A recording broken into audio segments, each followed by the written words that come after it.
Hello everybody.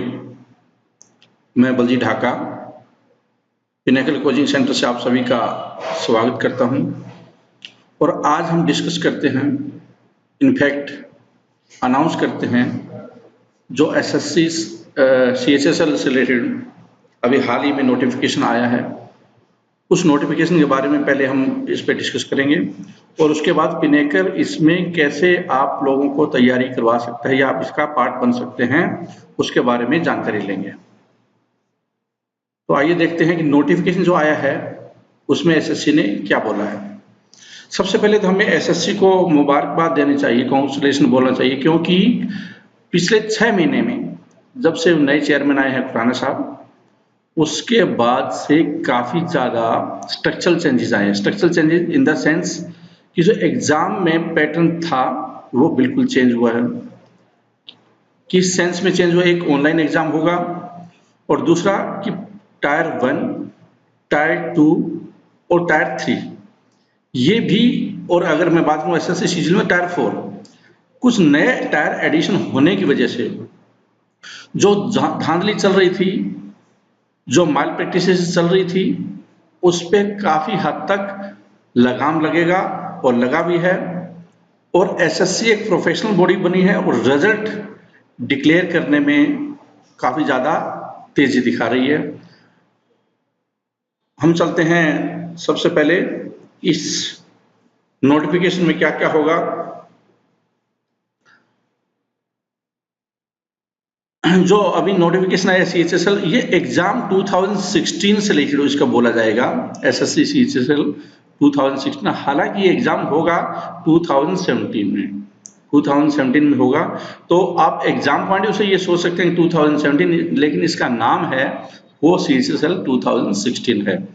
इसमें अभी आप अप्लाई कर सकते हैं इमीडिएटली और आखिरी डेट है अप्लाई करने की, वो है 7 नवंबर 2016। आमतौर पे 80 लाख के आसपास पिछली बार अप्लाई किया था कैंडिडेट ने, तो इस बार भी 80 लाख से 1 करोड़ के आसपास लोग हैं इसमें अप्लाई करेंगे। ऐसा क्यों है कि इतने ज्यादा संख्या में इस एग्जाम के लिए अप्लाई करते हैं? इनफैक्ट इंडिया में जो सबसे ज्यादा एप्लीकेशन किसी जॉब के लिए आती है तो वो सीएचएसएल, उसमें सबसे ऊपर नंबर आता है सीएचएसएल का। इसके पीछे एक ये है कि सारे लोग जो एसएससी सीजीएल की तैयारी कर रहे हैं, सीपीओ की तैयारी कर रहे हैं, या आमतौर पर बैंकिंग वगैरह के स्टूडेंट भी इसमें अप्लाई करते हैं, क्योंकि +2 लेवल पे सिर्फ एकमात्र अभी एग्जाम है जो कि इतना ज्यादा फेमस है और ज्यादा वैकेंसी निकलती है। पहले बैंकिंग के एग्जाम भी 10th बेस, जो आजकल टाइम में आईबीपीएस क्लरिकल कैडर है, उसका एग्जाम आज से 3-4 साल पहले वो 10th बेस पे होता था, फिर +2 बेस पे हुआ एसबीआई का या आईबीपीएस का, और अब ग्रेजुएशन बेस पे होते हैं। और हो सकता है आने वाले टाइम में सीएचएसएल भी ग्रेजुएशन बेस पे हो, लेकिन अभी फिलहाल ये जो एग्जाम है +2 बेस पे ही होता है, और +2 बेस पे नौकरी किसी को लेनी है तो यही एग्जाम है एकमात्र जो गवर्नमेंट जॉब आपको दिलवाएगा। एग्जाम डेट कब होगी? ये कंप्यूटर बेस्ड एग्जाम होगा। एग्जाम डेट होगी जनवरी, 7 जनवरी से लेकर, और वो फरवरी के शुरुआत तक, फर्स्ट वीक ऑफ फरवरी तक ये चलेगा। इसका मतलब कई दिन तक, कई शिफ्ट में एग्जाम चलेंगे, क्योंकि लाखों लोग इसके लिए अप्लाई करेंगे। ये अलग बात है कि 80 लाख अगर अप्लाई करते हैं तो 30 लाख तो एग्जाम देने भी नहीं जाते, लेकिन एप्लीकेशन जरूर 80 लाख होगी। और उसके बाद इसकी जो अगली स्टेज होगी, स्टेज 2, जिसको टायर 2 भी बोला जाता है, वो बाद में होगी अप्रैल महीने में। इसका मतलब एसएससी को ये लगता है कि अगले 2 महीने वो रिजल्ट डिक्लेयर करेगी, या 2 महीने से पहले डिक्लेयर करेगी, तभी तो वो एग्जाम कंडक्ट करवा सकती है अप्रैल के मंथ में। और ये जो टायर 2 एग्जाम होगा, हम आगे देखेंगे, ये सब्जेक्टिव होगा। Postal assistant, sorting assistant, data entry operator, low divisional clerk या कोर्ट क्लर्क, इन सब के लिए आप बोल सकते हैं क्लरिकल कैडर के लिए, क्लरिकल प्रोफाइल के लिए जो भारत सरकार के उपक्रम हैं, भारत गवर्नमेंट ऑफ इंडिया के ऑर्गेनाइजेशन हैं, जो विभिन्न मंत्रालय है, डिपार्टमेंट्स है, उनके लिए ये वैकेंसी है।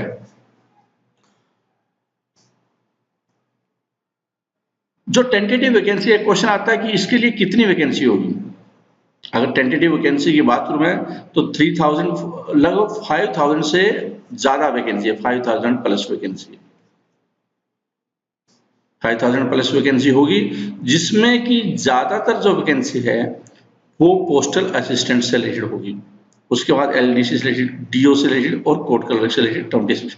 जहां तक मैं समझता हूँ कोर्ट क्लर्क से रिलेटेड है वो जो यूनियन टेरिटरी है उनके लिए एसएससी रिक्रूट करेगा, वरना आमतौर पर हाई कोर्ट या जो लोअर कोर्ट के लिए पर्टिकुलर स्टेट से रिलेटेड जो पर्टिकुलर स्टेट्स होता है, जैसे हरियाणा में हरियाणा से रिलेटेड जो Haryana high court, Punjab high court है वो रिक्रूट करते हैं। ऐसे हर राज्य की अलग अलग रिक्रूटमेंट होती है, लेकिन जो दिल्ली की रिक्रूटमेंट है या जो यूनियन टेरिटरी है उसकी रिक्रूटमेंट है या एसएससी को जिम्मेदारी सौंपी गई होगी, लेकिन वैकेंसी सिर्फ 26 है। तो ज्यादातर वैकेंसी होगी वो पोस्टल डिपार्टमेंट होगी। आने वाले टाइम में पोस्टल डिपार्टमेंट भी अहम भूमिका निभा रहा है, क्योंकि अगर हम देखते हैं तो वो बैंकिंग के रूप में कन्वर्ट हो रहा है, पोस्टल भी बैंकिंग के रूप में कन्वर्ट हो रहा है, या बोल सकते हैं कि ये 100%, क्योंकि अभी इसका कोई डाइल्यूशन नहीं हुआ है, डिसइन्वेस्टमेंट नहीं हुआ है इक्विटी का, तो 100% ऑर्गेनाइजेशन है बैंक, 100% गवर्नमेंट ऑर्गेनाइजेशन नहीं होते, पब्लिक सेक्टर ऑर्गेनाइजेशन होते हैं वो। तो गवर्नमेंट ऑफ इंडिया का ऑर्गेनाइजेशन अभी बैंक है, उसमें वैकेंसी है और ये काफी मॉडिफिकेशन फॉर्म में, मॉडिफाइड फॉर्म में जा रहा है पोस्ट ऑफिस। एलडीसी डीओ जो कि आमतौर पर हमेशा इसकी वैकेंसी रहती है विभिन्न मंत्रालयों के लिए, डिपार्टमेंट्स के लिए, वो वैकेंसी है इसमें। एज लिमिट, और मुझे लगता है ये वैकेंसी बढ़ेगी, क्योंकि एलडीसी और डीओ की वैकेंसी इसमें कुछ ज्यादा नहीं है, और आमतौर पे एलडीसी और डीओ की वैकेंसी भी काफी हो सकती है, 5000 से लेकर 6000 तक ये हो सकती है। तो वैकेंसी बढ़ने की संभावना काफी ज्यादा है, क्योंकि पोस्टल डिपार्टमेंट है वो अपने आप में एक अलग सेपरेट ऑर्गेनाइजेशन है और उसमें काफी ज्यादा ग्रोथ हो रही है। हम देख रहे हैं कि जो बैंकिंग फॉर्मेट में अभी वो ज्यादा काम करने की कोशिश कर रहा है। एज लिमिट, एसएससी की जितनी भी पोस्ट होती है वो उसकी एज लिमिट 18 to 27 होती है, और अगर आप ओबीसी कैटेगरी से बिलोंग करते हैं तो 3 इयर्स रिलैक्सेशन, एससी से बिलोंग करते हैं तो 5 इयर्स रिलैक्सेशन, ये उसका पैटर्न होता है, ये उसका पैटर्न होता है। हालांकि एसएससी सीजीएल की जो एज लिमिट है इस बार बड़ा इंटरेस्टिंग होगा, क्योंकि बहुत सारे केस भी चल रहे हैं कोर्ट में, और अभी एक फैसला भी आया था पीछे जिसमें कि एज लिमिट है, क्योंकि ग्रेजुएशन सीजीएल के लिए ग्रेजुएशन चाहिए, ग्रेजुएशन 18 इयर्स में होना बहुत मुश्किल काम होता है, तो 18 to 27 सीजीएल के लिए एज रखना कोई मतलब नहीं निकलता। ये एज वहां पे 20 या 21 से 30 होने की संभावना होगी। इस बार थोड़ा चेंज आने की होगी 2000 एसएससी सीजीएल से, लेकिन प्लस 2 वाले में 18 to 27 ही मानकर चलिए, और ओबीसी और एससी या बाकी जो रिजर्व कैटेगरी है according to the government of India rule वो अपने हिसाब से देखें। पूरी जानकारी आपकी एज से रिलेटेड, किसको कितनी रिजर्वेशन उनके अनुसार होगी, स्पेशली एक्स सर्विसमैन या बाकी लोग, वो पूरा नोटिफिकेशन है एसएससी की वेबसाइट पे या हमारी वेबसाइट पे भी, www.sscpcglclinical.com, वहां पे भी आप देख सकते हैं पूरे नोटिफिकेशन, पूरी डिटेल। यहाँ में हम लोग सिर्फ ब्रीफ डिस्कशन कर रहे हैं। आपको ये याद रखना है कि जिन लोगों की एज 1990 टू 2 जनवरी 1919 से लेकर 1 जनवरी 1999 तक अगर ऐसा आ रहा है उनके बीच में तो वो अप्लाई कर सकते हैं, और रिजर्व कैटेगरी ओबीसी 3 इयर्स और एससी 5 साल के लिए हमेशा होता है। अब आता है कि जो एजुकेशनल क्वालिफिकेशन है वो क्या चाहिए और वो कब तक चाहिए। आपकी +2 का सर्टिफिकेट 1/1/2017, मतलब कि नए साल में आपके पास वो सर्टिफिकेट जरूर होना चाहिए, आपकी चाहे वो बोर्ड का हो या इक्विवेलेंट एग्जामिनेशन। इसका मतलब क्या हुआ, बहुत सारे डिप्लोमा है वो इक्विवेलेंट नहीं होते। आपको ये ध्यान में रखना पड़ेगा कि जो डिप्लोमा कर रहे हैं उनको साथ में एक पेपर देना होता है +2 को इक्विवेलेंट करने के लिए, वो जरूर दें। अगर किसी ने नहीं दिया, आमतौर पर जैसे अगर मैं हरियाणा की बात करूं तो वहां एक पेपर होता है हिंदी का, अगर वो देते हैं तो वो +2 के इक्विवेलेंट होते हैं, या वो आपको बता देंगे जहां से आपने किया है कि मैं +2 हूं, क्या इक्विवेलेंट हूं या नहीं हूं। तो ये मत समझे कि सभी डिप्लोमा होल्डर है वो +2 के इक्विवेलेंट हो गए, थोड़ा इसमें पेच जरूर है, वो देख लें कि वो उसने 1 साल का कोर्स किया है, 2 साल का कोर्स किया है, या डिप्लोमा, किस तरह का डिप्लोमा किया है, क्या इक्विवेलेंट है या वो नहीं है। अगर नहीं है तो कैसे इक्विवेलेंट हो सकता है। अगर वो नहीं हो सकता इक्विवेलेंट तो जरूर वो ओपन से करने की कोशिश करे, +2 उसके पास जरूर होनी चाहिए, ये उसको फायदा करेगी आने वाले टाइम में भी। How to apply, applications must be submitted only in online mode. जैसे कि आज के टाइम में जितनी भी एप्लीकेशन होती है गवर्नमेंट एग्जाम के लिए, ऑब्वियसली उसको बताने की जरूरत नहीं, ऑनलाइन मोड में होती है, और ये एसएससी की वेबसाइट है, इस पर जाकर आप अपना वो कंप्लीट कर सकते हैं, भर सकते हैं। तो एक चीज और ध्यान में रखने की आवश्यकता है कि जो प्रेफरेंस वो कैसे भरे। आमतौर पे एक बार सिलेक्ट होने के जब आपका फाइनल राउंड होगा उसमें पूछा जाएगा कि आपको कौन सी मिनिस्ट्री प्रेफरेंस भरनी है, तो वो एक अलग बात है, वहां पे अभी नहीं पूछा जाएगा आपसे। अभी ये पूछा जाएगा कि आपको कौन सी कैटेगरी में आपकी प्रेफरेंस, इसमें क्या है, जो हमने पहले स्टार्टिंग में डिस्कस किया था, इसमें क्या है, इसमें क्या है, तो आप इसमें से सिलेक्ट करना पड़ेगा। हम आगे देखेंगे, पे स्केल के अनुसार देखने की कोशिश करेंगे कि आपको प्रेफरेंस कौन सी भर सकते हैं। स्कीम ऑफ एग्जामिनेशन, इसका मतलब क्या हुआ कि एग्जाम कैसे होगा। जो 7 जनवरी से लेकर 5 फरवरी के बीच में जो एग्जाम चलना है, और उसमें आपका कहां पे कब नंबर आएगा, लगभग 75 दिन आपके बाकी हैं, 75 to 80 डेज लगभग आप बोल सकते हैं कि 2.5 से 3 महीना आपके पास समय है एग्जाम में। तो इसमें जैसे अभी एसएससी सीजीएल का एग्जाम हुआ था, 100 क्वेश्चन थे उसमें और 75 मिनट थी, तो सेम पैटर्न फॉलो किया जाएगा। जनरल इंटेलिजेंस के 25 क्वेश्चन 50 मार्क्स, मतलब एक क्वेश्चन 2 नंबर का होगा। ऐसे ही इंग्लिश से रिलेटेड होगा, ऐसे ही क्वांटिटेटिव एप्टीट्यूड होगा, और ऐसे ही है वो जनरल अवेयरनेस से रिलेटेड होगा। यहाँ पे जनरल अवेयरनेस का मतलब क्या है, इसका मतलब स्टैटिक जीके है। ज्यादातर biology, chemistry, physics, history, geography, polity, या फिर जो जीके से रिलेटेड होता है, कौन सी चीज कहाँ पे है वो, या 1-2-3 क्वेश्चन है करंट से आ सकते हैं। करंट से ज्यादा आमतौर पर एसएससी में आता नहीं है, तो ज्यादा करंट के ऊपर फोकस करने की जरूरत नहीं होती है एसएससी में। ऐसे ही अगर हम देखेंगे क्वांटिटेटिव एप्टीट्यूड का मतलब क्या है, कई बार जो टर्मिनोलॉजी एसएससी यूज करता है वो बड़ा थोड़ा डिफरेंट हो सकता है जो एक्चुअल में सिलेबस है उसकी तुलना में। जैसे यहाँ पे लिखा हुआ है अर्थमेटिक स्किल्स, हालांकि आमतौर पे क्या होता है कि अर्थमेटिक में जो ट्रिग्नोमेट्री, ज्योमेट्री, अलजेब्रा वो आनी चाहिए या नहीं आनी चाहिए, एसएससी के अनुसार वो सारे इंक्लूड कर रहा है एसएससी। तो ये थोड़ा ध्यान रखने की जरूरत है। अभी हम थोड़ी देर में सिलेबस के बारे में बात करेंगे, तो उसके ऊपर और टिप्पणी करूंगा मैं।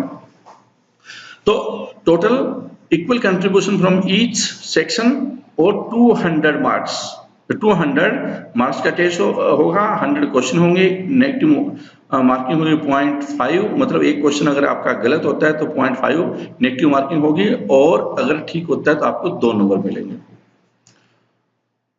डिफरेंट बैचेस में आपके एग्जाम होंगे। अब आता है सिलेबस की तरफ, देखते हैं।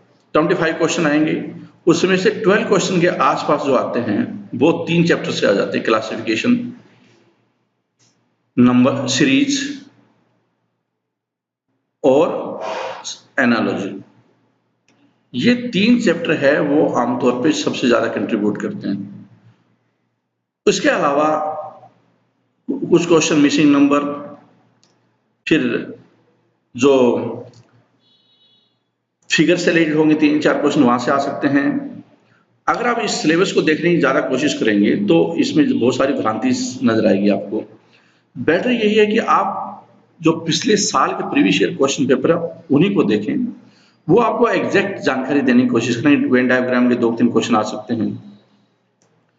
इसके अलावा जो वर्ड बिल्डिंग है उससे आ सकते हैं। ये ऐसे अगर सिलेबस आपने देखने की कोशिश की ज्यादा समझ में नहीं आएगा, इसलिए बेटर यही होगा कि आप सिलेबस को देखने के लिए पिछले साल के जो क्वेश्चन पेपर है उसको देखें, वो आपको एग्जैक्ट जानकारी देगा कि वो एक्चुअल में एसएससी है वो, जैसे क्रिटिकल थिंकिंग वो किसको बोल रही है, एम्बेडेड फिगर किसको बोल रही है, नंबर सीरीज किसको बोल रही है, कोडिंग डिकोडिंग, ये सारे क्वेश्चन है वहां पे होंगे। इमोशनल इंटेलिजेंस से रिलेटेड 1-2 क्वेश्चन होगा। ये सिलेबस जो एसएससी ने दिया वो है। ऐसे ही इंग्लिश से अगर बात करें, spot the error, fill in the blanks, synonyms, homonyms, antonyms, spelling, detecting misspelled words, idiom phrases, one word substitution, improvement of sentences, active passive voice of verbs, conversion into direct and indirect narration, shuffling of sentence parts, shuffling of sentence in a passage, close passage, comprehension passage. एक यहाँ पे बड़ा interesting होगा कि active passive और narration भी इसमें include है। अगर हम आमतौर पे देखें एसएससी में ये टायर होने आते नहीं है कभी भी, लेकिन 2014 का जो ये पेपर हुआ था सीएचएसएल का, उसमें इनको इंक्लूड किया गया था। तो ऑब्वियसली सिलेबस में है और आते नहीं है आमतौर पे, लेकिन एक बार जरूर आया है।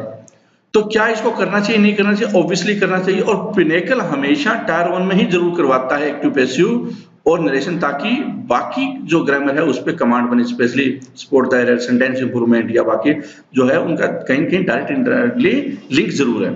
तो आप जरूर करें। हो सकता है पिछले साल का पेपर देखो आपको ज्यादा नजर ना आए ये चीजें, लेकिन इसमें सिलेबस में और आने की संभावना, क्योंकि आज के 2014 के जो हमने पेपर देखे तो उसमें है। फिर आता है अर्थमेटिक। अर्थमेटिक की जानकारी। अर्थमेटिक का मतलब यहाँ पे सिर्फ और सिर्फ profit loss, number system, decimal, fraction, relationship ये नहीं है। बाकी चीजें जो चारों, algebra, geometry, mensuration, trigonometry, SSC कभी भी ये मेंशन नहीं करता कि एडवांस मैथ आता है।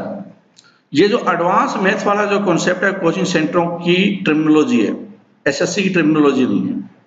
तो जो एडवांस मैथ है आमतौर पे हम लोग उसको बोलते हैं अलजेब्रा, ज्योमेट्री, मेंसुरेशन, और ये बेसिक होता है, बहुत ज्यादा हाई फाई नहीं होता। अननेसेसरी अपना टाइम वेस्ट न करें बहुत मुश्किल क्वेश्चन करने में, बहुत मुश्किल क्वेश्चन नहीं आते। और ये मैं आपको बता देता हूं कि अगर आप बहुत मुश्किल क्वेश्चन के लिए प्रैक्टिस करते हैं तो आपसे बड़ा कोई बेवकूफ नहीं होगा। आप अपना टाइम बहुत ज्यादा खर्च कर रहे हैं उल्टी सीधे कामों में। आमतौर पर स्टूडेंट को भ्रांति ये होती है कि बहुत ज्यादा मुश्किल प्रैक्टिस करेगा, वो क्वेश्चन करेगा तो उसके ज्यादा नंबर आएंगे। ऐसा आज तक कभी, पिछले कई सालों से हम तैयारी करवा रहे हैं, ऐसा कभी नहीं हुआ है। आपको रेलिवेंट क्वेश्चंस के ऊपर प्रैक्टिस करनी पड़ेगी, और रेलिवेंट क्वेश्चन में गलतियां कैसे स्टूडेंट कर देते हैं, उसको रिमूव कैसे करते हैं, उसके ऊपर ध्यान देना होगा। रेलिवेंट क्वेश्चंस पे आपको ट्रिक्स और आपकी स्ट्रेटजी है उस पर बहुत शार्प होनी चाहिए, वो आपको ज्यादा सक्सेस दिलाएगा। अननेसेसरी उल्टे सीधे क्वेश्चन करने से आपको कहीं फायदा नहीं करेगा। और इसलिए स्टूडेंट को ज्यादा फोकस कि एसएससी पूछती है, एसएससी पे कमांड होना, एसएससी के मैथ पे कमांड होना वो ज्यादा महत्वपूर्ण होगा, बजाय कि आपका कमांड है वो मैथ पे। मैथ और एसएससी का मैथ दोनों बातों में फर्क है। यहाँ पे प्रोफेशनलिज्म की बात कर रहा हूँ, टू द पॉइंट बात कर रहा हूँ मैं।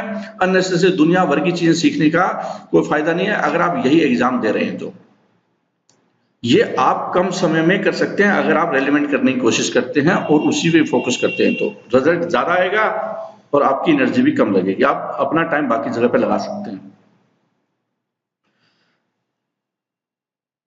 और अगर मैथ की बात कर रहे थे तो ये जो पोर्शन है अलजेब्रा, ज्योमेट्री, मेंसुरेशन, ट्रिग्नोमेट्री, ये 25 क्वेश्चन में से लगभग 12 क्वेश्चन के आसपास होंगे, ये इतने आएंगे। और 5 क्वेश्चन का आमतौर पे ये जो ग्राफ है, पाई चार्ट है, बार चार्ट है, लाइन ग्राफ है, उसमें से 5 नंबर है। तो आप बोल सकते हैं कि 7-8 नंबर का या 10 नंबर के आसपास है बाकी पोर्शन होगा इनके अलावा। तो इस बात को भी थोड़ा ध्यान रखें कि किस पे कितना फोकस करें। आपको जो, अगर आप इसको एडवांस मैथ बोलना चाहते हैं, कोचिंग सेंटर्स की जो टर्म है, या एसएससी इसको अर्थमेटिक बोल रही है, तो आप अपने हिसाब से देखें, लेकिन ये टॉपिक बहुत ज्यादा इंपॉर्टेंट होंगे। आप बोल सकते हैं जिनको एसएससी की तैयारी करनी है उनको अगर मैथ सीखना है तो इन पे बहुत अच्छी कमांड होना जरूरी है। एक्चुअल में एसएससी का मैथ का मतलब यही मैथ 4 टॉपिक है वही होगा, बाकी चीजें इतनी मुश्किल नहीं होगी। और ये भी मुश्किल नहीं है अगर आप फोकस करें और एसएससी पे ही ध्यान दें तो। अब आता है जनरल अवेयरनेस। बहुत सारे लोग कंफ्यूज रहते हैं, general awareness, GK, general study, अलग अलग टर्मिनोलॉजी।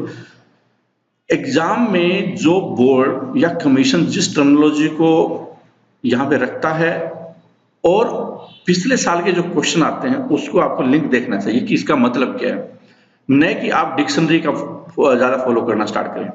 तो इसमें जो जनरल अवेयरनेस है एसएससी बोल रही है उसमें करंट का रोल नहीं है। करंट के ज्यादा एक दो क्वेश्चन होते हैं, मैक्सिमम 2 या 3 क्वेश्चन, और वो क्वेश्चन करंट का कभी एसएससी ने ये नहीं बोला कि 1 महीना 2 महीना पीछे 3 महीने या 4 महीने का, आमतौर पे हो सकता है 5 साल को भी वो करंट मान रहे हो, ऐसा भी हुआ है। और जिसको आप करंट मान रहे हो उसको करंट नहीं मान रहे हो, तो ज्यादा बेटर ये होगा आप स्टैटिक जीके पर आप फोकस रखें, और बहुत थोड़ा बहुत अगर आप अखबार पढ़ रहे हैं, और बहुत ज्यादा एसएससी की तैयारी करने के लिए अखबार पढ़ने की जरूरत नहीं है।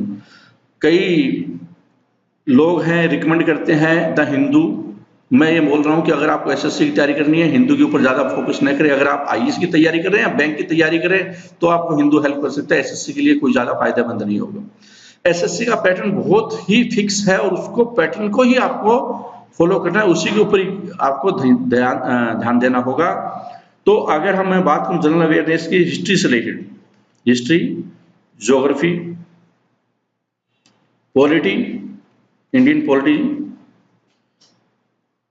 Biology, chemistry, physics, economics, GK का मतलब कौन सी जगह कहाँ पे है, कि ये किताब किसने लिखी, ये ट्रॉफी का संबंध किससे है, इस खेल का स्टेडियम कहाँ पे है, और करंट, इससे 25 क्वेश्चन होंगे। अब पॉलिटी से हो सकता है 3-4 क्वेश्चन हो, बायोलॉजी से 3-4 क्वेश्चन हो सकते हैं, 4-5, केमिस्ट्री से 2-3 क्वेश्चन, फिजिक्स से 2-3 क्वेश्चन, इकोनॉमी से रिलेटेड भी 3-4 क्वेश्चन हो सकते हैं, हिस्ट्री से रिलेटेड 3-4 क्वेश्चन हो सकते हैं, ज्योग्राफी से रिलेटेड 3-4 क्वेश्चन हो सकते हैं, जीके से रिलेटेड 2-3 और 2-3 इससे, ऐसे करके ये आपका पैटर्न बनेगा। तो आपको ये ध्यान में रखना, और जीके में आपको जल्दी से इंप्रूवमेंट करना इतना आसान नहीं होगा। एक चीज ध्यान रखिए कि जो कट ऑफ और फाइनल सिलेक्शन में मेरिट में फर्क काफी हो सकता है।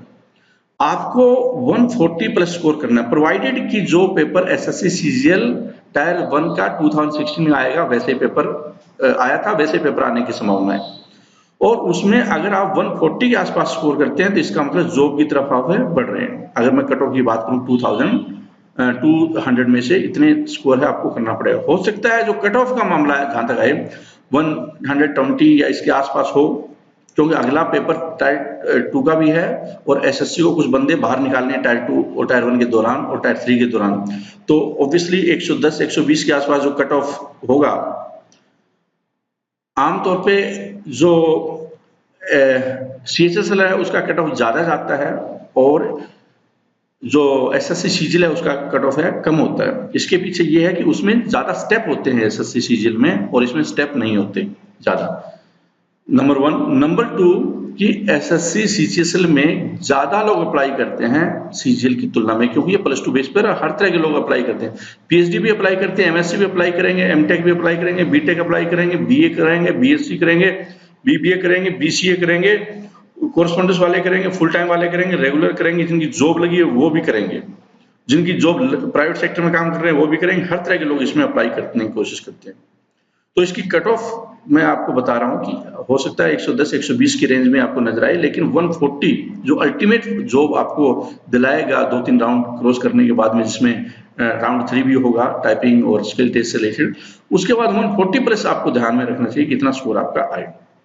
और 140 करने के लिए आमतौर पे जो आपको रेंज बनानी है, मैथ का अगर 25 क्वेश्चन आते हैं 50 नंबर के लिए, तो आमतौर पे आपको 23 से ऊपर करने होंगे, और ऐसे रीजनिंग में 23 से ऊपर। बहुत सारे स्टूडेंट 25 में से 25 करेक्ट कर सकते हैं, 25 में से रीजनिंग के 25 करेक्ट हो सकते हैं, लेकिन आपको इस रेंज में जरूर होना चाहिए।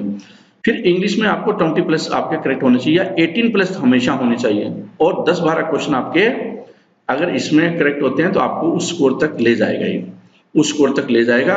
ये रेंज आपकी होनी चाहिए, मतलब कि 30, अगर मार्क्स की बात करूं मैं तो 45 मैथ, 45 प्लस इंग्लिश, 85 to 90 के बीच ये रीजनिंग है, 85 to 90 के बीच में मैथ और रीजनिंग में होना चाहिए, 85 और 90 के बीच में। इससे ज्यादा होना चाहिए, ये पॉसिबल है, आमतौर पर स्टूडेंट कर सकते हैं स्कोर जिनके अच्छी प्रैक्टिस है।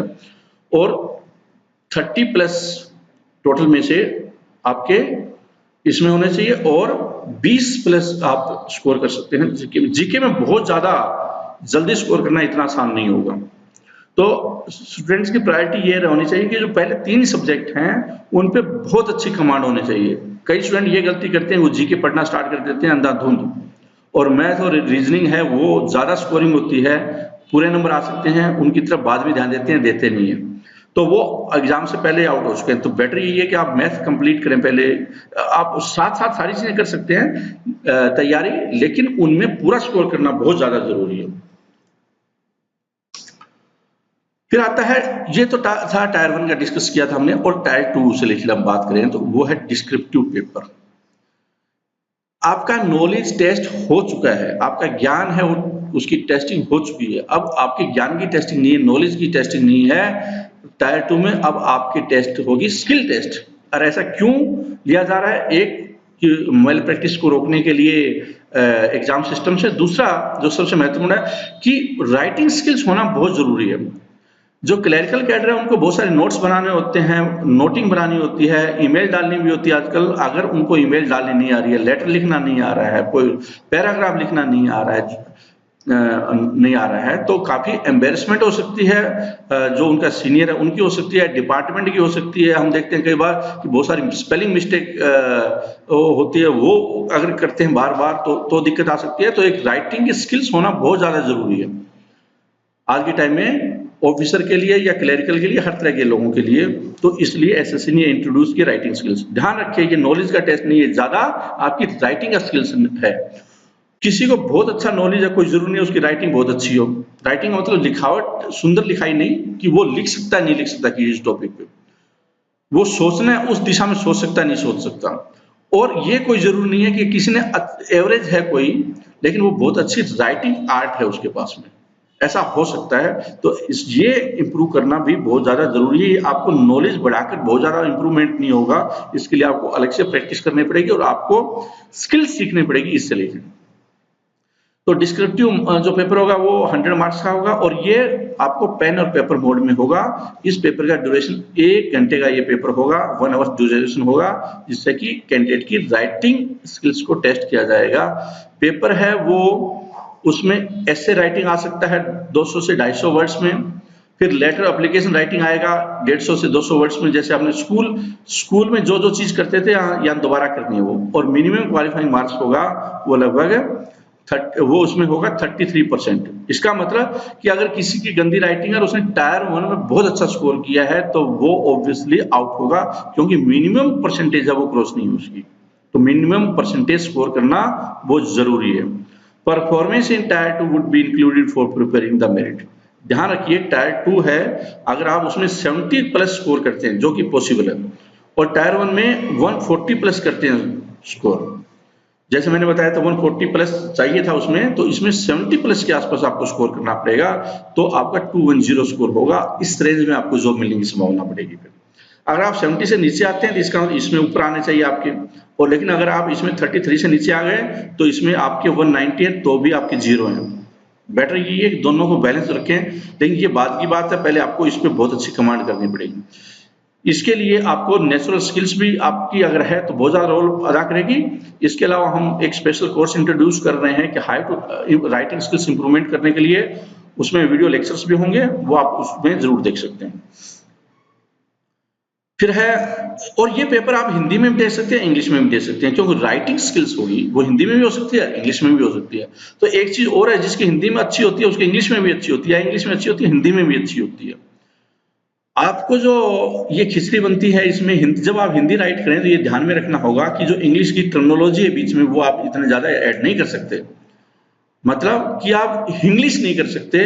अगर बेटर ये है कि आप फिर इंग्लिश में लिखें। अगर आप हिंदी ठीक से नहीं लिख सकते, आमतौर पे हिंदी को लिखना इतना आसान नहीं होगा, क्योंकि डे टू डे लाइफ में आजकल हम लोग ज्यादा इंग्लिश के वर्ड यूज कर रहे हैं, और उसमें फिर हिंदी को एक अच्छे ढंग से लिख देना इतना आसान नहीं होने वाला है।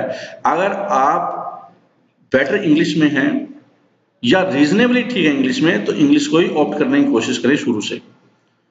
और मेरा ये सजेशन है आपको कि अगर आप कंफर्टेबल है हल्का सा भी इंग्लिश में, तो इंग्लिश मीडियम को ही चूज करने की कोशिश करें, इसके बहुत ज्यादा फायदा होने की संभावना होगी। Part paper written in Hindi and part English will not be evaluated, मतलब इंग्लिश के टर्म बीच में नहीं डाल सकते आप हिंदी के। जैसे बहुत सारे अकाउंट्स के स्टूडेंट, बीकॉम स्टूडेंट, वो हिंदी इंग्लिश को एक जैसा ही मानकर बैठते हैं, ऐसा नहीं है। ये कॉम्पिटिशन की इंग्लिश होगी, प्रॉपर इंग्लिश हिंदी होगी, प्रॉपर लिखनी पड़ेगी अगर आप हिंदी सिलेक्ट करते हैं, वरना आप इंग्लिश सिलेक्ट कीजिए। फिर आता है टायर 3,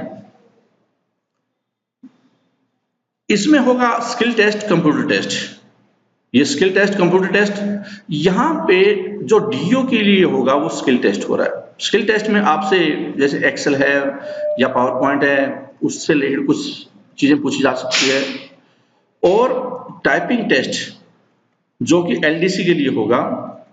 टाइपिंग टेस्ट में आपकी स्पीड हिंदी मीडियम में अगर आप टाइपिंग करते हैं तो 30 और इंग्लिश में करते हैं 35 मिनट, 35 वर्ड्स पर मिनट ये होनी चाहिए आपकी। 35 वर्ड्स इंग्लिश में और हिंदी में 30 वर्ड्स। एक चीज मैं बता देता हूं आपको कि स्किल टेस्ट को क्रॉस करना इतना मुश्किल नहीं होगा, क्योंकि एक्सेल वगैरह आप 2-4 दिन में सीख सकते हैं। लेकिन जो टाइपिंग टेस्ट होता है स्किल के अलावा, क्योंकि टाइपिंग भी एक स्किल है, लेकिन सिर्फ और सिर्फ टाइपिंग ही करनी है, तो ये क्रॉस करना इतना आसान नहीं होगा। बहुत सारे बीटेक स्टूडेंट एक गलती करते हैं, उनका स्कोर बहुत अच्छा होता है और उनको लगता है कि हम तो 1 महीने में फिर अच्छी तरह से सीख लेंगे टाइपिंग इतना बड़ा मुद्दा नहीं है। एक्चुअल में ये सबसे बड़ी गलती उनकी होगी। सबसे बड़ी गलती टाइपिंग को लाइटली लेना होगा। बहुत सारे स्टूडेंट मैंने ये देखे हैं कि बहुत अच्छी परफॉर्मेंस दी टायर 1 टायर 2 में या इस ऑब्जेक्टिव टेस्ट में, लेकिन टाइपिंग में ओवर कॉन्फिडेंस या इस पे लापरवाही, कैजुअल एटीट्यूड की वजह से बाहर हो गए। चाहे वो हाई कोर्ट से रिलेटेड कलर हो, चाहे एलडीसी से रिलेटेड हो या डीओ से रिलेटेड हो या इस तरह के और किसी एग्जाम से हो। तो मैं आपको ये सजेस्ट करूंगा कि आप कम से कम 3 महीने पहले, 3 मंथ्स पहले, ज्यादा हो तो कोशिश करें 6 मंथ पहले आप अपनी टाइपिंग की कोचिंग स्टार्ट कीजिए या घर पे कीजिए। जब भी आपको करना है टाइपिंग मास्टर जहां पे आपको मिले वहां पे आप कर सकते हो, या कोई और सॉफ्टवेयर देख सकते हो जो आपको ठीक लगे, लेकिन आपके पास टाइपिंग से रिलेटेड है वो सुविधा होनी चाहिए। और मैं हाईली एडवाइज करूंगा कि आप इसके लिए कोचिंग, इसकी बहुत सस्ती होती है, वो ज्वाइन कर सकते हैं जहां पे भी आपको मिले आपके अड़ोस पड़ोस में। इससे आपका रूटीन बनेगा। फिर आता है आगे, अब ये हमने डिस्कस किया अभी तक कि क्या इसका सिलेबस होने वाला है, कितनी कट ऑफ जा सकती है, इसका एग्जाम कब होगा, कितने स्टेजेस में एग्जाम होगा, किस स्टेज के लिए क्या महत्वपूर्ण चीज है, और 75 to 80 डेज जो बचे हुए हैं, अब हम उसके ऊपर डिस्कस करेंगे कि उसकी तैयारी कैसे करें।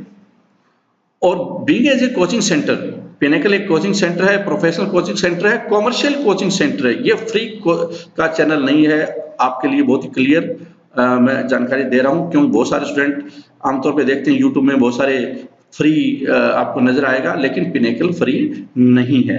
ये प्रोफेशनल चैनल है जिसमें कि कंटेंट डेवलपमेंट एक बहुत बड़ा इंपॉर्टेंट हम लोग काम करते हैं। बहुत 50 से ज्यादा स्टाफ इस प्रोग्राम के जो पीछे आप तैयारी कर रहे हैं उसके पीछे लगेंगे, गाइडेंस के लिए, कंटेंट डेवलपमेंट के लिए, वीडियो फॉर्मेशन के लिए, टेस्ट सीरीज के लिए।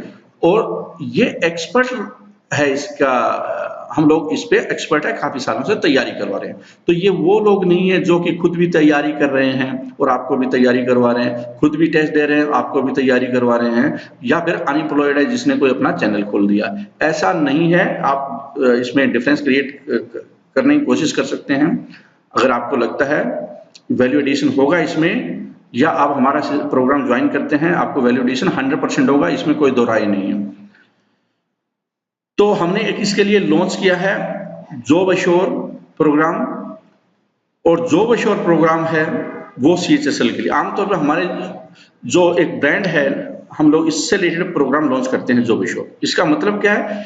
जॉब एश्योर से रिलेटेड जॉब एश्योर का मतलब होता है कि डे वाइज एक प्लान्ड और स्ट्रक्चर प्रोग्राम, जिसमें स्टडी मटेरियल से लेकर, वीडियो लेक्चर से लेकर, टेस्ट सीरीज से लेकर, गाइडेंस और हर चीज का बहुत डिटेल में एक्सप्लेन किया जाता है, और आपको सारी जो फैसिलिटी है कोचिंग के लिए चाहिए होती है वो मिलती है। तो जॉब एश्योर का मतलब ये। और जॉब एश्योर किस से रिलेटेड है? Job assure tyre 1, job assure tyre 2, job assure tyre 3, CHSL, job assure CHSL, ये सारे प्रोग्राम इस नाम से चलते हैं। जैसा कि बहुत सारे स्टूडेंट ने जॉब एश्योर टायर 1 ज्वाइन किया होगा या जॉब एश्योर टायर 2 ज्वाइन कर रहे हैं, बहुत सारे लोग टायर 2 ज्वाइन कर रहे हैं। ऐसे ही ये जॉब एश्योर CHSL +2 के लिए है, ये +2 वाला एग्जाम है उसके लिए है। और इसमें ये कॉम्प्रिहेंसिव डे वाइज प्रोग्राम होगा, हर दिन का सिलेबस होगा। आप अगर आप उसको फॉलो करते हैं तो अगले 75 और 80 डेज में आपकी बहुत अच्छी प्रिपरेशन हो सकती है। अगर आपके पास 5-6 घंटे हैं, या ये क्यों इसलिए हम लोग डिजाइन करते हैं डे वाइज, वो इसलिए डिजाइन करते हैं कि आमतौर पर स्टूडेंट बहुत ज्यादा घूम जाते हैं, या तो किताबें इकट्ठे करते रहते हैं। अगर मैं आपको बताना चाहता हूं, अगर किताब इकट्ठी करने से ही अगर किसी का सिलेक्शन होता तो जो बुक सेलर है उसके पास तो सारी किताबें होती है। आमतौर पर स्टूडेंट का काम क्या करते हैं कि किताब इकट्ठी करते पढ़ते नहीं, या वो सिर्फ कट ऑफ में उलझे रहते हैं। दूसरी काम कि वो कोचिंग सेंटर ज्वाइन करते हैं।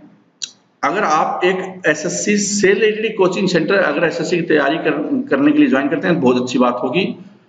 इससे आपका रेलेवेंट कोचिंग मिलेगी अगर आप उस कोचिंग सेंटर में क्वालिटी कंटेंट प्रोवाइड किए जा रहे हैं तो। आमतौर पे बहुत सारी जगह पे ऐसा कम देखा गया है, वो खिचड़ी बना कर रखते हैं, banking, railway, teaching and many other things also. और जो स्टूडेंट आमतौर पे जो कोचिंग करते हैं वो नए होते हैं, उनको ज्यादा आइडिया होता नहीं है कि क्या चीज सबसे ज्यादा इंपॉर्टेंट होती है किसी पर्टिकुलर एग्जाम के लिए। लेकिन इस केस में जो हम लोग तैयारी करवा रहे हैं, क्योंकि एसएससी से रिलेटेड ही है ये प्रोग्राम, और हम लोग जो कंटेंट और सारी चीजें करते हैं वो सब जानते हैं कि एसएससी से रिलेटेड ही हम लोग है उस पर फोकस करते हैं। तो जो टायर 1 का है वो 15 अक्टूबर से इसकी ये सीरीज स्टार्ट होगी जॉब एश्योर की, और उसमें सारी चीजें प्रोवाइड की जाएगी। अगर इसका थोड़ा और एक्सप्लेन करूं मैं, ये कॉम्प्रिहेंसिव प्रोग्राम होगा जिसमें कि मैथ, इंग्लिश, रीजनिंग और जीके जो 4 पोर्शन होते हैं वो कवर किए जाएंगे। हर टॉपिक इसका कवर किया जाएगा। इसमें वीडियो लेक्चर्स होगा हर टॉपिक का। वीडियो लेक्चर के साथ में जो उसकी इंपॉर्टेंट चीज होगी वो होगी, और स्टडी मटेरियल होगा PDF format, detail study material PDF format में। फॉर एग्जाम्पल जैसे अगर मैं बात करूं मैथ का तो लगभग 700 to 800 पेज। अगर ये सारा स्टडी कंटेंट फॉलो करते हैं आपको कोई भी किताब या किसी कोचिंग की इसके अलावा जरूरत नहीं पड़ेगी। ये मेरा आपसे 100% श्योरिटी के साथ मैं बोल सकता हूँ, क्योंकि बहुत ही डिटेल में और सारी चीजों को ध्यान में रखकर और रिसर्च करने के बाद में कंटेंट डिजाइन किया गया है कि क्या इसमें ज्यादा चीजें आ सकती है। और एक चीज और बता देता हूं कि एसएससी आमतौर पे पिछले साल के प्रीवियस ईयर के चीजों को फॉलो करती है, क्वेश्चन को भी फॉलो करती है, रिपीट भी करती है, और सारे जो प्रीवियस ईयर क्वेश्चन होते हैं हमने इंक्लूड इसमें किया होता है। फिर स्टडी मटेरियल हुआ, वीडियो लेक्चर हुआ, डे वाइज टेस्ट। जैसे आपने आज वीडियो देखा उस पर्टिकुलर टॉपिक जिसका नंबर है उसका स्टडी मटेरियल पढ़ा, प्रैक्टिस की उसके ऊपर, और फिर अपने आप को इवैल्यूएट करने के लिए यूनिट टेस्ट पोर्टल पे जो एसएससी cglpinnacle.com का टेस्ट पोर्टल है वहां पे जाकर आप टेस्ट दीजिए और पर्टिकुलर टाइम में देखिए कि क्या परफॉर्मेंस आपकी आ रही है। जब आप यूनिट टेस्ट दे रहे हैं तो आप अपने आप को बेटर ढंग से इवैल्यूएट भी कर पा रहे हैं कि मैंने जो आज तैयारी की है जिस चैप्टर की वो ठीक से हुई है या नहीं हुई। तो डेली टेस्ट होते हैं इसमें। डे वाइज प्लान होगा, syllabus, study material, PDF, video lectures, daily unit test as per daily syllabus, highly engaged, motivated and guidance plan of daily 5 to 6 hours. अब अगर आप कोई कोचिंग नहीं करते हैं या सिर्फ किताबें पढ़ते हैं तो आपके सामने चैलेंज क्या आता है कि मुझे आज क्या करना है, वो चीजें क्लियर नहीं होती। लेकिन अगर आपको ये पता हो कि आज ये एक आपको करना है तो आपका बहुत सारा टाइम जो सिर्फ सोचने में चला जाता था वो अब एक्शन प्लान में जाएगा, करने में जाएगा, जो सबसे ज्यादा इंपॉर्टेंट है। और जब आप कोई चीज करते हैं तो आपका मोटिवेशन लेवल हमेशा हाई होता है। जब आप सिर्फ सोचते हैं कि मुझे क्या करना है, कब करना है, तो उसमें टाइम निकलता रहता है, आपके ऊपर प्रेशर बिल्डअप होता रहेगा, घर वाले पूछते रहेंगे कि अगर ये इसमें ठीक से तैयारी नहीं हो रही तो कोई प्राइवेट जॉब कर ले, या फिर शादी की बात आनी स्टार्ट हो जाएगी। Reducing non performance activity at minimum और zero level, covering all subject, fulfilling the requirement for new pattern. इसमें सारी चीजें जो रिक्वायरमेंट है एक ही प्लेटफॉर्म पे आपके कवर होंगे, चाहे वो टेस्ट सीरीज हो, वीडियो लेक्चर्स हो, स्टडी मटेरियल हो, डे वाइज प्लान हो, गाइडेंस हो, स्ट्रेटजी हो, या नॉन परफॉर्मेंस एक्टिविटी को रिड्यूस करना हो, सारी चीजें इसमें कवरेज होगी। 50 फुल लेंथ टेस्ट होंगे अकॉर्डिंग टू द सिलेबस, और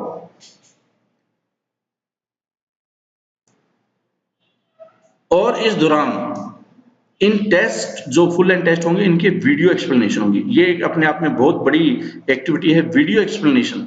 आमतौर पे किसी भी कोचिंग सेंटर में आपने कभी वीडियो एक्सप्लेनेशन नहीं देखे होंगे, आप 50 टेस्ट भी नहीं देखे होंगे, लेकिन पिनेकल जो एक स्पेशलाइज्ड कोचिंग सेंटर है इससे रिलेटेड, वो आपको हर क्वेश्चन का वीडियो एक्सप्लेन करेगा, जिससे आपको अगर कोई डाउट है तो वो उसी टाइम में खत्म हो। और अगर आप ये सारी चीजें करते हैं तो इसका मतलब आप टेस्ट सीरीज में बहुत ज्यादा इन्वॉल्व है। जब आप टेस्ट करते हैं, वीडियो देखना शायद आपको इतना ज्यादा फायदा न पहुंचाए, क्योंकि वीडियो सिर्फ आप एक तरफा देख रहे हैं, लेकिन जब आप अपनी तरफ से इन्वॉल्व होते हैं तो इसका मतलब टेस्ट दे रहे हैं।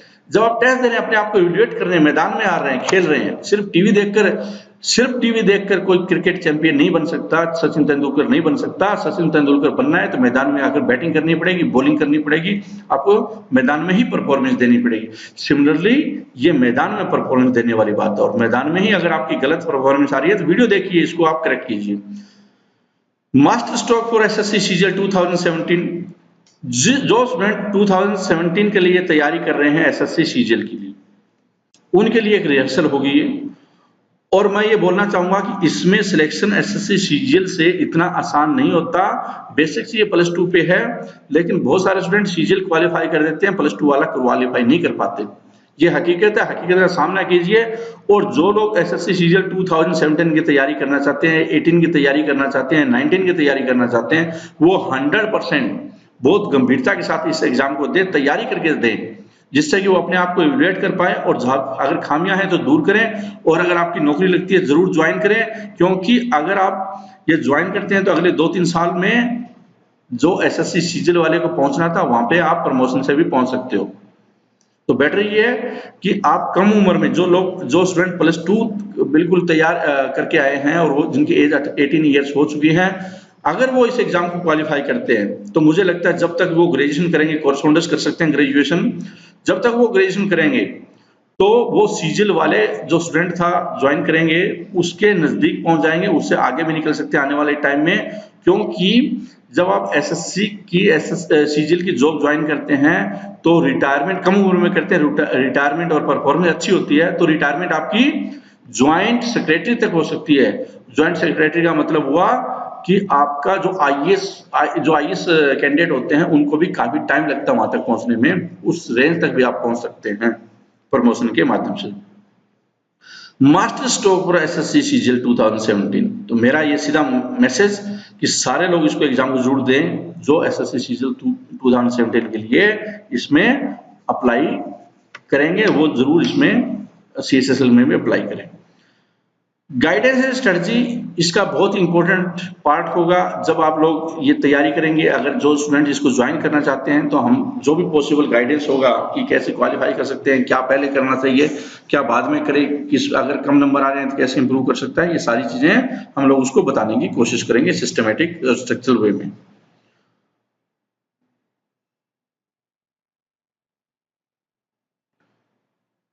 एक क्वेश्चन में आपको बहुत सारे कई बार दिमाग में आता है और स्टूडेंट अगर आप एफर्ट कर सकते हैं तो कोचिंग जरूर ज्वाइन कीजिए।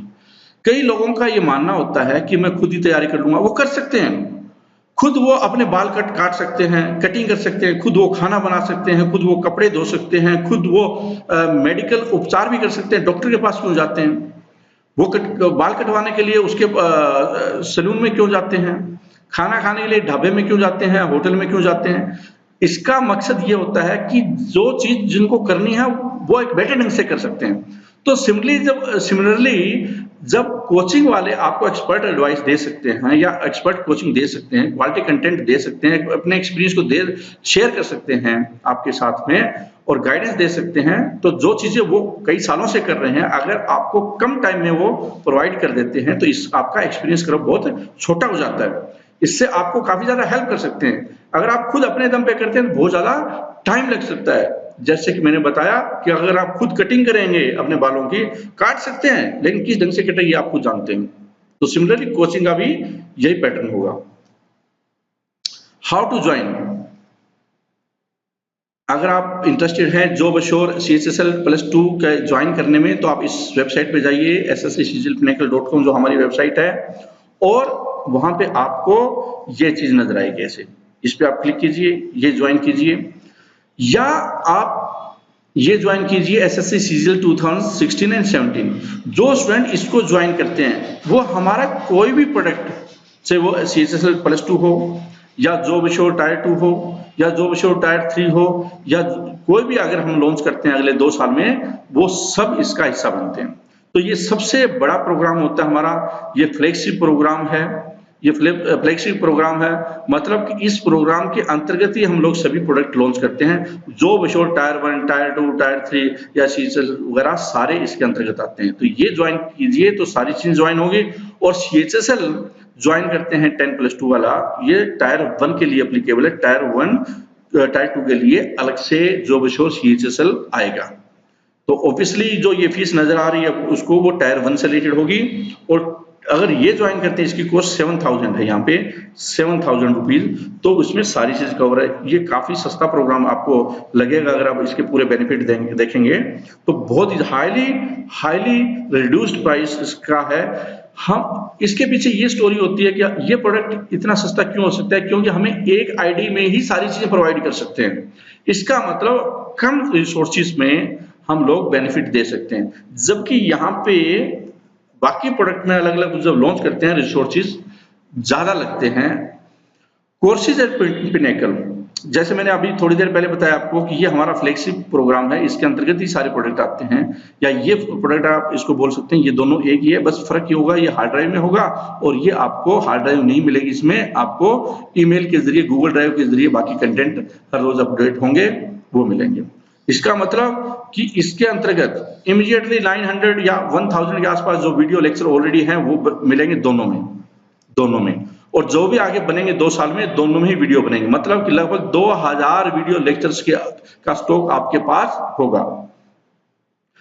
जॉब एश्योर्ड टायर 2 जैसे अभी चल रहा है, जॉब एश्योर्ड टायर 2 उसकी फीस 6000 है, वो आप ज्वाइन कर सकते हैं। जो स्टूडेंट्स जो टायर 2 के लिए प्रिपेयर कर रहे हैं, आने वाले टाइम में जॉब एश्योर्ड 3 आएगा, जॉब एश्योर्ड CHSL टायर 1, ये अभी डिस्कस चल रहा है इसी प्रेजेंटेशन के माध्यम से, उस प्रोग्राम की बात हो रही है। उसके अलावा टायर 2 टेस्ट सीरीज होगी, वीडियो एक्सप्लेनेशन, जो आप बहुत सारे लोगों ने ज्वाइन किया हुआ है ये प्रोग्राम 3000। उसके अलावा 80 टेस्ट, अगर वीडियो एक्सप्लेनेशन नहीं चाहते हैं टायर 2 की test series 80 test, India's most comprehensive test series. In fact जो प्रोग्राम है इतने ज्यादा लेक्चर्स, हर चीज को डिटेल से एक्सप्लेन किया गया है, वीडियो लेक्चर्स हैं, टेस्ट सीरीज है, everything is covered under this program. तो ये जो टेस्ट सीरीज होती है वो इसके अंतर्गत हमेशा होगी। SSC CGL CHSL अभी जो टेस्ट सीरीज स्टार्ट हो रही है वो CGL के लिए भी यूज कर सकते हैं, CHSL के भी कर सकते हैं। एक चीज मैं बताना चाहता हूँ, सिलेबस और क्वेश्चन का लेवल दोनों का सेम होता है। CHSL का फर्क क्या होता है कि कौन अपीयर हो रहा है, किसकी एलिजिबिलिटी कितनी है और कितनी स्टेजेस में एग्जाम होगा, उस पर फर्क होता है। तो टायर 1 चाहे वो CHSL हो या CGL हो, उनकी टेस्ट सीरीज है, आप ज्वाइन कर सकते हैं। 50 टेस्ट की टेस्ट सीरीज होगी विद वीडियो एक्सप्लेनेशन, और एक है without video explanation. Without video explanation में PDF क्वेश्चन पेपर और PDF सॉल्यूशन होता है, और जो विद वीडियो एक्सप्लेनेशन होती है उसमें वीडियो एक्सप्लेनेशन भी होती है, PDF क्वेश्चन पेपर होता है, PDF सॉल्यूशन भी होता है, सारी चीजें विद वीडियो के साथ में होती है। उसके साथ टायर 3 अभी जो स्टार्ट होने वाला है उसकी भी test series with video explanation होगी, और टायर 3 विदाउट वीडियो एक्सप्लेनेशन भी होगा। इसके अलावा जो पेपर 4 है कंप्लीट कोर्स, जिसमें AAO असिस्टेंट ऑडिट ऑफिसर या फिर इसकी टेस्ट सीरीज है वो ज्वाइन कर सकते हैं जिनको ये करना है। इसके अलावा 80 प्रोडक्ट्स इंडिविजुअल प्रोडक्ट है। आप अगर हमारी वेबसाइट पे देखेंगे जो SSC CGL से रिलेटेड या CHSL से रिलेटेड है, अगर आपको कोई इंडिविजुअल प्रोडक्ट चाहिए तो वो इसका फायदा उठा सकते हैं। लेकिन आमतौर पर जब ये जॉब एश्योर्ड या इस तरह के प्रोग्राम होते हैं तो स्ट्रक्चरल प्रोग्राम होने की वजह से उसमें कॉस्ट कम हो जाती है, तो वो आप ज्वाइन करेंगे तो वो आपको टोटल ओवरऑल सस्ता नजर आएगा, क्योंकि इसमें आईडी जनरेशन, क्योंकि टेस्ट पोर्टल में हमारा जो थर्ड पार्टनर के साथ में जो रिलेशन होता है सॉफ्टवेयर कंपनी के साथ में, वो आईडी पे होता है, नंबर ऑफ टेस्ट पे नहीं होता। इसलिए कॉम्प्रिहेंसिव जो प्रोग्राम होता है वो आपको ज्यादा फायदेमंद नजर आएगा, ज्यादा फायदेमंद होता है, क्योंकि वो आपको काफी सस्ता नजर आता है। क्योंकि जैसे अगर जॉब एश्योर्ड ही सिर्फ इंग्लिश का बनाना हो तो भी उसकी इतनी कॉस्ट आनी है 6000, और मैथ और इंग्लिश की करनी है तो भी उतनी आएगी। तो बेटर यही है कि आप कंप्लीट ज्वाइन कीजिए, आपको सस्ते में ज्यादा प्रोडक्ट मिलेगा।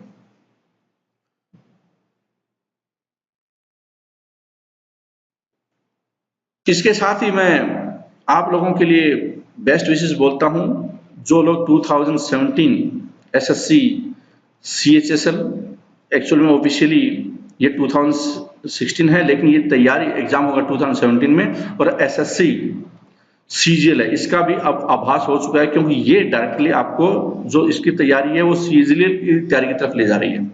तो सीजीएल 2017 और सीएचएसएल 2016, इन दोनों के लिए आपको मेरी तरफ से, पिनेकल की टीम से बहुत सारी शुभकामनाएं।